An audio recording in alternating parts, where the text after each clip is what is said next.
Primeira carta de Paulo a Timóteo. Capítulo 1. Paulo, apóstolo de Jesus Cristo, segundo o mandado de Deus, nosso Salvador, e do Senhor Jesus Cristo, nossa esperança. Para Timóteo, meu verdadeiro filho na fé. Graça, misericórdia e paz da parte de Deus, nosso Pai, e de Cristo Jesus, nosso Senhor. Assim como te roguei quando eu estava indo a Macedônia, fica em Éfeso, para advertires a alguns que não ensinem outra doutrina, nem prestem atenção a mitos nem a genealogias intermináveis, que mais produzem discussões que a edificação da parte de Deus na fé. O fim do mandamento é o amor que vem de um coração puro, e de uma boa consciência, e de uma fé não fingida. Alguns se desviaram dessas coisas, e se entregaram a discursos inúteis, querendo ser mestres da lei, mas não entendendo, nem o que dizem, nem o que afirmam. Nós, porém, sabemos que a lei é boa, se alguém usa dela legitimamente. Pois sabemos isto, que a lei não foi feita para o justo, mas sim, para os injustos e insubordinados, para os ímpios e pecadores, para os irreligiosos e profanos, para os matadores dos pais e das mães, para os homicidas, para os que cometem pecados sexuais, para os homens que efetuam sexualidade com homens, para os que roubam a liberdade das pessoas, para os mentirosos, para os que juram falsamente, e qualquer outra coisa contrária à sã doutrina, conforme o evangelho da glória do Deus bendito, que foi confiado a mim. E agradeço àquele que tem me fortalecido, Cristo Jesus, nosso Senhor, porque me considerou fiel, pondo-me no serviço. Antes eu era um blasfemo, perseguidor e opressor. Porém recebi misericórdia, pois foi por ignorância que eu agia com incredulidade. Mas a graça do nosso Senhor Jesus Cristo foi mais abundante, com a fé e amor que há em Cristo Jesus. Esta é uma palavra fiel e digna de toda aceitação, que Cristo Jesus veio ao mundo para salvar os pecadores, dos quais eu sou o principal. Mas por isso me foi concedida misericórdia, para que em mim, o principal, Jesus Cristo mostrasse toda a sua paciência como exemplo aos que haviam de crer nele para a vida eterna. Ao Rei dos tempos, imortal, invisível, o único Deus sábio, seja a honra e a glória, para todo o sempre. Amém. Este mandamento, filho Timóteo, te dou, que, conforme as profecias antes feitas acerca de ti, que batalhes por elas a boa batalha, mantendo a fé e a boa consciência, que alguns rejeitaram, e naufragaram na fé. Dentre esses foram Himeneu e Alexandre. Eu os entreguei a Satanás, para aprenderem a não blasfemar. Capítulo 2. Por isso eu te exorto, antes de tudo, que se façam pedidos, orações, intercessões e atos de gratidão por todas as pessoas, pelos reis, e por todos os que estão em posição superior, para que tenhamos uma vida quieta e sossegada, em toda devoção divina e honestidade. Pois isso é bom e agradável diante de Deus nosso Salvador, que quer que todas as pessoas se salvem, e venham ao conhecimento da verdade.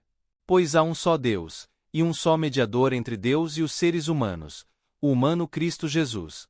Ele mesmo se deu como resgate por todos, como testemunho ao seu tempo. Para isso fui constituído pregador e apóstolo, instrutor dos gentios na fé, e na verdade, estou dizendo a verdade em Cristo, não mentindo. Portanto, quero que os homens orem em todo lugar, levantando mãos santas, sem ira nem briga. De semelhante maneira, as mulheres se adornem com roupa respeitosa, com pudor e sobriedade, não com tranças, ouro, pérolas ou roupas caras, mas sim com boas obras, como é adequado às mulheres que declaram reverência a Deus. A mulher aprenda quietamente, com toda a submissão. Porém não permito que a mulher ensine, nem use de autoridade sobre o marido, mas sim, que esteja em silêncio. Pois primeiro foi formado Adão, depois Eva. E Adão não foi enganado, mas a mulher foi enganada, e caiu em transgressão. Porém ela se salvará tendo parto, se permanecerem na fé, amor e santificação com sobriedade. Capítulo 3. Esta palavra é fiel. Se alguém deseja ser bispo, deseja uma excelente obra. É dever, portanto, que o bispo seja irrepreensível, marido de uma mulher, sóbrio, comedido, decente, hospitaleiro, apto para ensinar, não dado ao vinho, não violento, não ganancioso, mas sim moderado, não briguento, não cobiçoso por dinheiro, que governe bem a sua própria casa, e tenha os seus filhos em submissão com toda a dignidade. Pois, se alguém não sabe governar a sua própria casa, como cuidará da igreja de Deus? Não um novo convertido, para que não se torne arrogante e caia na condenação do diabo. É dever também que tenha bom testemunho dos que estão de fora, para que não caia em reprovação pública e na cilada do diabo. De maneira semelhante, os diáconos sejam de boa conduta, não contraditórios, não dados a muito vinho, não cobiçosos de ganho desonesto, mas mantenham o mistério da fé em consciência pura. E também esses sejam primeiro testados, depois sirvam, se forem irrepreensíveis. De semelhante maneira, as mulheres sejam de boa conduta, não maldizentes, sóbrias e fiéis em todas as coisas. Os diáconos sejam maridos de uma mulher, e governem bem os filhos e as suas próprias casas. Pois os que servirem bem obtêm para si uma posição honrosa, e muita confiança, na fé que há em Cristo Jesus. Escrevo-te essas coisas esperando ir a ti em breve. Mas, se eu demorar, para que saibais como se deve comportar na casa de Deus, que é a igreja do Deus vivo, a coluna e o alicerce da verdade. E, sem dúvida nenhuma, grande é o mistério da devoção divina. Deus foi revelado em carne, justificado em espírito, visto pelos anjos, pregado aos gentios, crido no mundo e recebido acima em glória. Capítulo 4. Mas o Espírito diz expressamente que nos últimos tempos alguns se afastarão da fé, dando atenção a espíritos enganadores, e a doutrinas de demônios, por meio da hipocrisia de mentirosos, que têm a sua própria consciência cauterizada. Eles proibirão o casamento, e mandarão se abster dos alimentos que Deus criou, para que sejam usados com gratidão pelos fiéis, e pelos que conheceram a verdade. Pois toda criatura de Deus é boa, e não há nada a rejeitar, se for recebida com gratidão. Porque ela é santificada pela palavra de Deus, e pela oração. Se informares essas coisas aos irmãos, serás um bom servidor de Jesus Cristo, alimentado com as palavras da fé e de boa doutrina que tens seguido. Mas rejeita os mitos profanos e de velhas, e exercita-te na devoção divina. Pois o exercício do corpo tem pouco proveito. Mas a devoção divina é proveitosa para tudo, pois tem as promessas da vida atual e da futura. Esta palavra é fiel, e digna de toda aceitação. Pois para isto também trabalhamos e somos insultados, porque esperamos o Deus vivo, que é o Salvador de todos, especialmente dos crentes. Manda essas coisas, e ensina. Ninguém despreze a tua juventude, mas sê exemplo aos crentes, na palavra, no comportamento, no amor, em espírito, na fé e na pureza. Persiste na leitura, na exortação e no ensino, até que eu venha. Não desprezes o dom que está em ti, que te foi dado por profecia, com a imposição das mãos dos presbíteros. Medita nessas coisas, e nelas te ocupe, para que o teu progresso seja visível por todos. Tem cuidado de ti mesmo e da doutrina. Persevera nessas coisas, porque, se fizeres isso, salvarás tanto a ti mesmo como aos que te ouvem. Capítulo 5. Não repreendas ao idoso asperamente, mas exorta-o como a um pai, aos jovens como a irmãos, as idosas como a mães, e as moças como a irmãs, em toda pureza. Honra as viúvas que são verdadeiramente viúvas. Mas, se alguma viúva tiver filhos ou netos, aprendam primeiro a exercer piedade com a sua própria família, e a recompensar os seus pais. Porque isso é bom e agradável diante de Deus. A que é verdadeiramente viúva e desamparada espera em Deus, e persevera noite e dia em rogos e orações. Mas a que se entrega aos prazeres, enquanto vive, está morta. Manda, pois, essas coisas, para que sejam irrepreensíveis. Porém, se alguém não cuida dos seus, e principalmente dos de sua própria família, negou a fé, e é pior que um incrédulo. A viúva, para ser registrada, não deve ter menos de 60 anos, e haver sido mulher de um marido. Ela deve ter testemunho de boas obras. Se criou filhos, se foi hospitaleira, se lavou os pés dos santos, se socorreu os aflitos, se seguiu toda boa obra. Mas não admitas as viúvas jovens, porque, quando têm desejos sensuais contra Cristo, querem se casar, e têm condenação, por haverem anulado a primeira fé.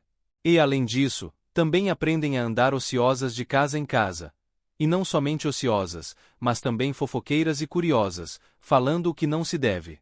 Por isso, quero que as mais jovens se casem, gerem filhos, administrem a casa, e não deem nenhuma oportunidade ao adversário de maldizer. Pois algumas já se desviaram e seguiram Satanás. Se algum crente ou alguma crente tem viúvas, que as ajude, e não sobrecarregue a igreja, para que ela possa ajudar as que são de verdade viúvas. Os presbíteros ou anciãos que lideram bem sejam estimados como dignos de honra dobrada, principalmente os que trabalham na palavra e na doutrina. Pois a Escritura diz: ao boi que debulha não atarás a boca, e o trabalhador é digno do seu salário. Não aceites acusação contra um presbítero, a não ser com 2 ou 3 testemunhas.